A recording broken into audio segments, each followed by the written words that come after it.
So, happy International Women's Day, everyone. I was actually on the BBC yesterday for International Women's Day, and I don't think anything could be more nerve-wracking than that. So, here goes some comedy, I guess. Straight on from abortion on to cancer. It's just a pre-warning. If it is a bit of a touchy subject for anyone, feel free to just kind of move yourselves away. I won't be offended by that at all. Okay? So, to introduce myself, I'm Anna, or a bit more specifically, I'm Anna Hurley Wallace, BSc, MSc, ABCM, BPSS, all those titles, no experience. As is the classic students nowadays in education my whole life. But somehow I've managed to get onto a PhD in pain psychology. I'm in my first year here at Southampton. I don't know if I like Southampton that much, but it all got a little bit more serious, and we decided that I would be looking at pain in children with cancer.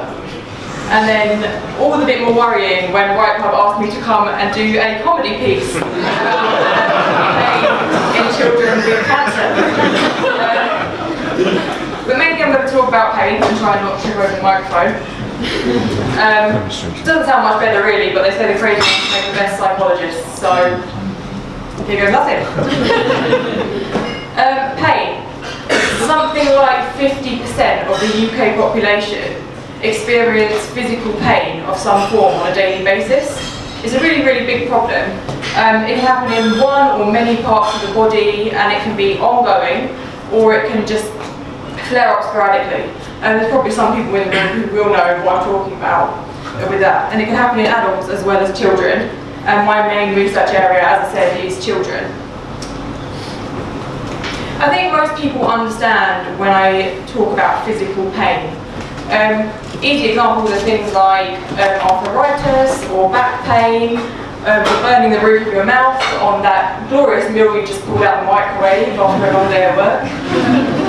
Painful, because hunger is a real thing. What I think a lot of people don't understand is when I talk about the psychology of pain.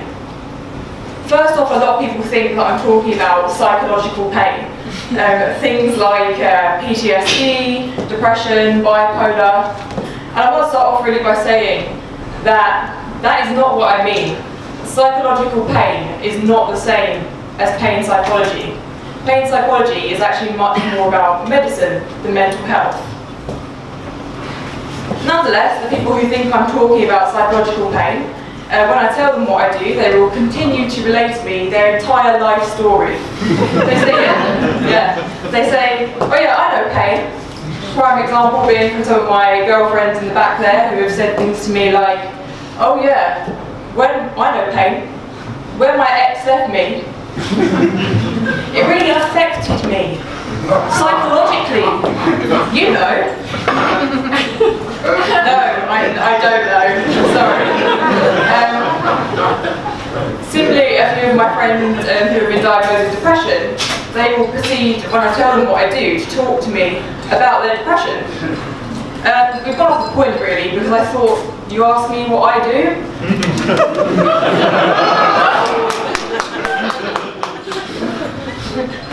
There's another group of people who don't seem to understand what I do, and often that is people in medicine. People in medicine, they will often say things to me like, well, pain has nothing to do with psychology. You get a headache, you take a tablet, end of story. So that I'm really glad your 7th-year degree in medicine, I'm really glad that you learned something. Another group of people I can pinpoint, and this group of people, they need to know what I do, because this group of people are my mum's friends. They need to know, don't they? They need to know. They can have that weird little parent war about how well the children are doing. So they can decide who is the most successful. They need to know. And my mum's friends, they think I'm some sort of pseudoscientist, or I'm doing alternative medicine, or I'm prescribing things like marijuana for joint pain, something like that.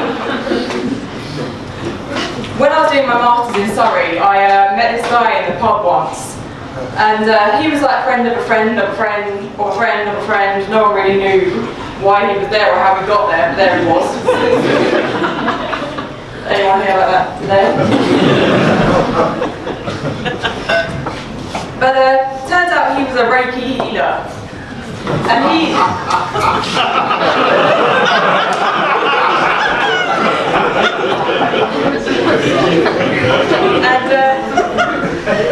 he was really interested when I say that I study psychology. And he proceeded to then stare at me directly in the face for at least 10 minutes. It could have been 20, I don't know. It was quite traumatic, really. And then all of a sudden, after staring at me, he said to me, "Oh yes, pain. I can see it in your eyes." I can see it in your eyes. There's trauma in your past," he said. "There's not through the eyes, I can tell."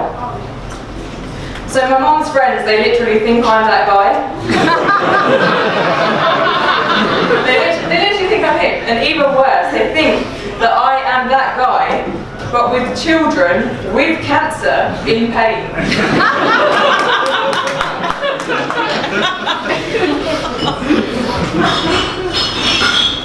Went down better than I thought. Seriously though, when I talk about pain psychology, what I mean is all those other little things day to day that can impact how bad your experience of physical pain is. Things like sleep, mood, stress, depression, distraction. I could keep on listing. If we go even more classic psychology, we can look at how people think about pain. And it turns out, after 50 years of research, we now know that people don't like the experience of pain. We now know,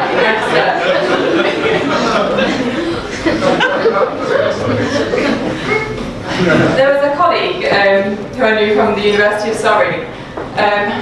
Amazing lady, amazing researcher, by the way, my inspiration. But she was very adamant that pain has nothing to do with biology. She said pain is all psychology. She said it's all in your mind. She said all perception, that's what she said.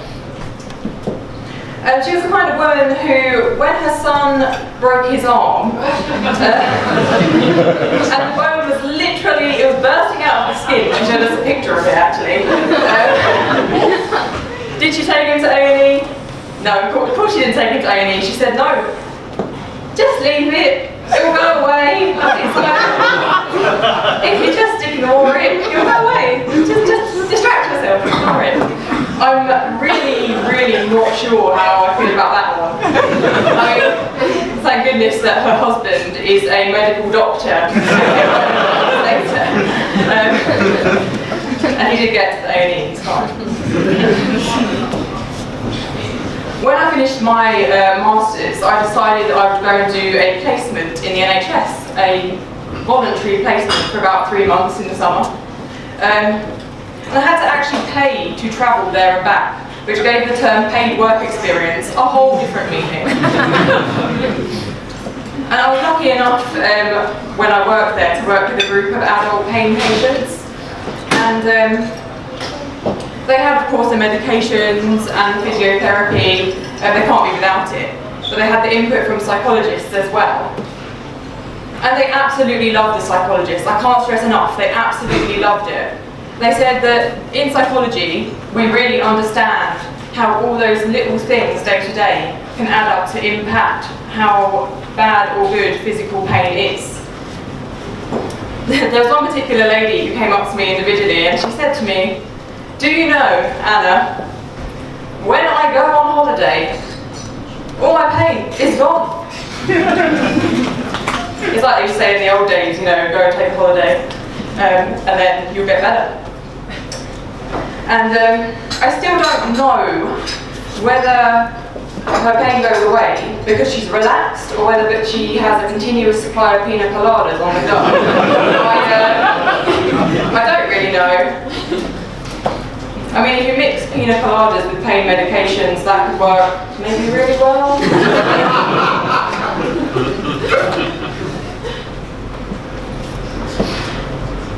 The pain patients, though, they didn't seem to like their GPs much. I can tell they didn't like them. A few of them came up to me and they said, "Oh well, my GP, they prescribed me antidepressants, and I'm not depressed."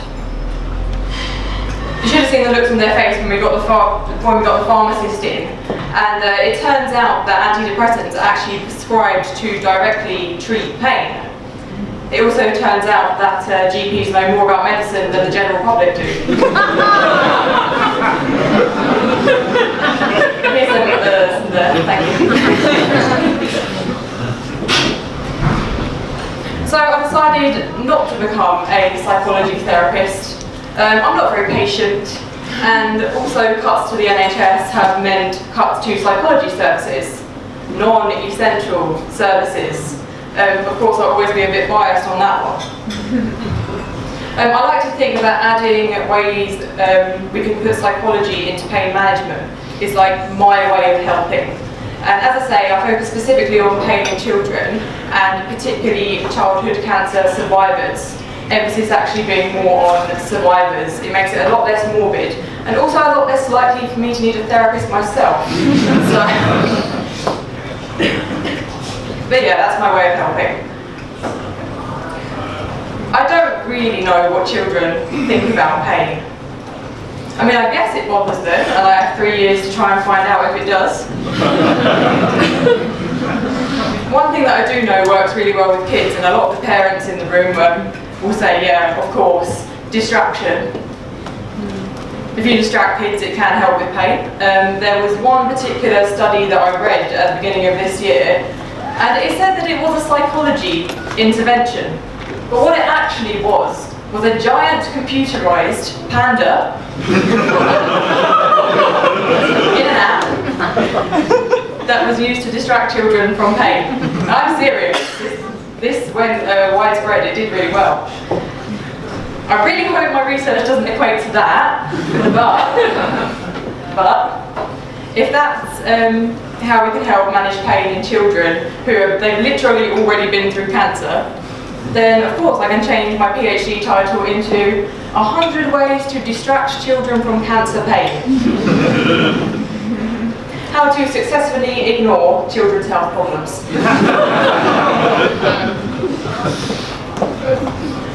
Just a closing point then, to see if I've convinced you that pain psychology is a thing. The more you think about pain, the worse the pain will be.